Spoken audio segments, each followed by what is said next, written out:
23 मार्च 1931 रात का घना अंधेरा और लाहौर सेंट्रल जेल की ऊंची सर्द दीवारें। जरा उस मंजर की कल्पना कीजिए। 3 नौजवान धीरे धीरे अपनी मौत की तरफ कदम बढ़ा रहे हैं। लेकिन हैरानी की बात क्या है पता है? उन कदमों में रत्ती भर भी लड़खड़ाहट नहीं थी। कोई खौफ नहीं, कोई आंसू नहीं। वे हंसते हुए एक दूसरे का हाथ थामे फांसी के तख्ते की ओर जा रहे थे। आज के इस सफर में आइए इतिहास के उन पन्नों को पलटते हैं और समझने की कोशिश करते हैं कि आखिर उस रात ऐसा क्या हुआ था जिसने एक घटना को हमेशा हमेशा के लिए अमर कर दिया। मतलब बिल्कुल सामने मौत खड़ी है, फांसी का फंदा पूरी तरह तैयार है, लेकिन उनके भीतर ना तो कोई डर था और ना ही किसी बात का पछतावा। फंदे को चूमने से ठीक पहले उस ताकतवर ब्रिटिश व्यवस्था के सामने उनका सिर्फ एक ही जवाब था, एक गूंज जो आज भी रोंगटे खड़े कर देती है, इनकलाब जिंदाबाद। मौत की आंखों में आंखें डालकर ये नारा लगाना कोई मामूली बात नहीं थी। ये सिर्फ कुछ शब्द नहीं थे, बल्कि एक ऐसा वैचारिक हथियार था जिसने अंग्रेजों को साफ बता दिया कि भाई, तुम शरीरों को तो खत्म कर सकते हो, लेकिन हमारे हौसले को कभी नहीं तोड़ पाओगे। तो अब यहाँ एक बहुत बड़ा सवाल उठता है।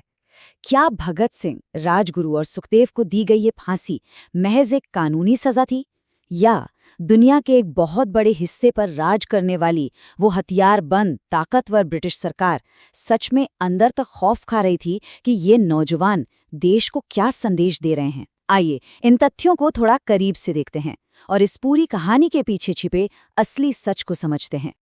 क्रांति का बीज, बचपन से जलियांवाला बाग तक। इस खौफ की जड़ तक पहुंचने के लिए ना, हमें समय के पहिए को थोड़ा पीछे साल 1907 की तरफ घुमाना होगा। पंजाब के एक परिवार में भगत सिंह का जन्म होता है। एक ऐसा परिवार जहां अंग्रेजों से लोहा लेना तो मानो एक परंपरा थी। लेकिन उनकी जिंदगी हमेशा के लिए तब बदल गई जब 1919 में जलियांवाला बाग का खौफनाक मंजर सामने आया। जनरल डायर ने बिना किसी चेतावनी के निहत्थे लोगों पर गोलियों की बारिश कर दी। अगले ही दिन एक छोटा सा बच्चा वहां पहुंचता है और वहां की खून से सनी मिट्टी को बड़ी हिफाजत से एक शीशी में भर लेता है। अब आप ही सोचिए, उस खून से सनी मिट्टी को घर लाना कोई बचपन की नासमझी तो नहीं थी, है ना? ये एक संकल्प था। इस एक घटना ने उस छोटे से बच्चे को इतना झकझोर कर रख दिया कि उसने ठान लिया, अब जिंदगी सिर्फ और सिर्फ देश के नाम होगी। और ये कोई खोखला वादा नहीं था। इसी कसम के चलते उन्होंने अपनी आगे की पढ़ाई छोड़ दी, शादी से साफ इनकार कर दिया और अपना पूरा वजूद इस क्रांति की आग में झोंक दिया। लाला लाजपत राय का प्रतिशोध, लाहौर में टर्निंग पॉइंट। अब चलते हैं साल 1928 में। ये वो वक्त था जब पूरे देश का खून खौल रहा था। बेरहम लाठीचार्ज में लाला लाजपत राय की जान चली गई थी और युवाओं ने इस अपमान का बदला लेने की पक्की कसम खा ली थी। लेकिन यहाँ एक बहुत दिलचस्प, बल्कि कहूँ तो ऐतिहासिक भूल हुई। क्रांतिकारियों का असली टारगेट था जेम्स स्कॉट, वही जिसने लाठीचार्ज का ऑर्डर दिया था। लेकिन 17 दिसंबर 1928 को स्कॉट की जगह गलती से एक दूसरे अंग्रेज अफसर जॉन सॉन्डर्स को गोली लग गई। चेहरा भले ही गलत था, लेकिन ब्रिटिश हुकूमत के खिलाफ जो कड़ा संदेश वो देना चाहते थे, वो बिल्कुल सटीक निशाने पर लगा। अब इसके बाद जो हुआ, उसने पुलिस की रातों की नींदें उड़ा दी। पूरे लाहौर में एक बहुत बड़ा तलाशी अभियान शुरू हो गया। चप्पे चप्पे पर पहरा था।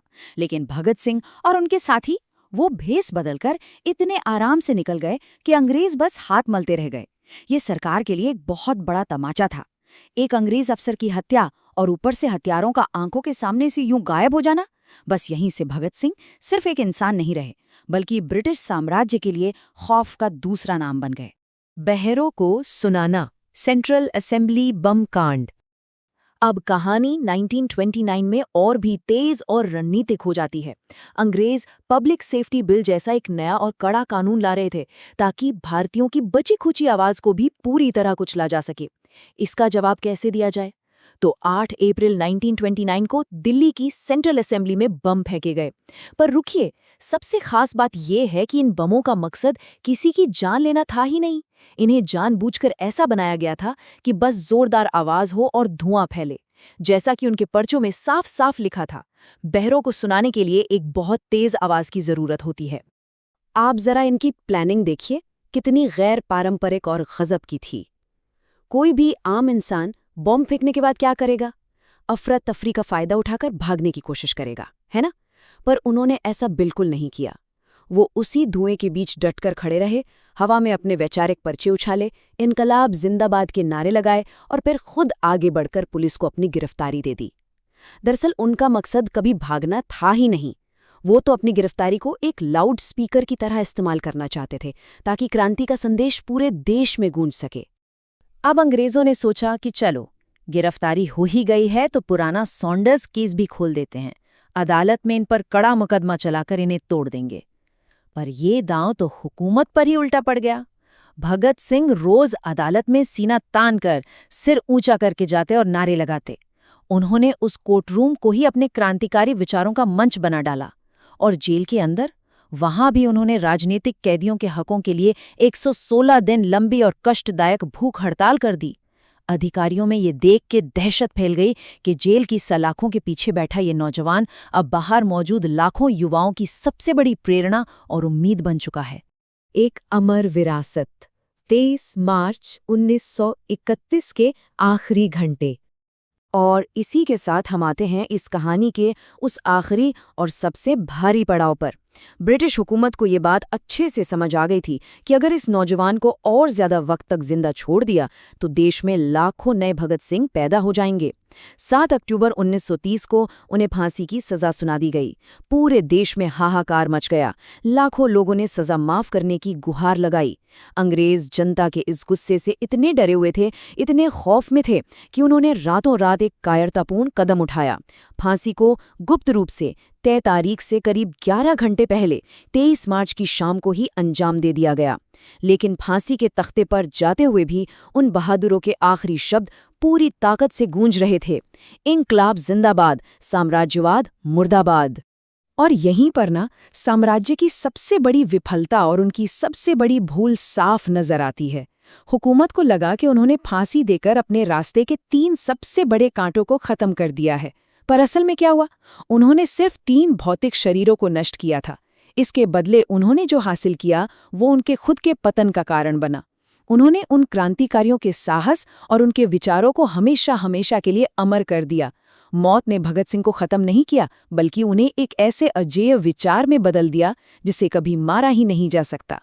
तो अंत में ये पूरी चर्चा हमें एक बहुत गहरे और विचारणीय सवाल के साथ छोड़ जाती है। अंग्रेजों की वो फांसी उन युवाओं की वैचारिक आवाज को तो कभी नहीं दबा पाई, लेकिन आज, इतने दशकों बाद, जब कोई भी इंसान किसी भी तरह के अन्याय के खिलाफ बिना डरे सीना तान कर खड़ा होता है, तो क्या आपको नहीं लगता कि ये विचार आज भी हमारे बीच जिंदा हैं? बिल्कुल हैं। अन्याय से पूरी ताकत से लड़ने का वो जज्बा ही उन 3 नौजवानों की विरासत को सच में कभी न मिटने वाला और पूरी तरह से अमर बनाता है।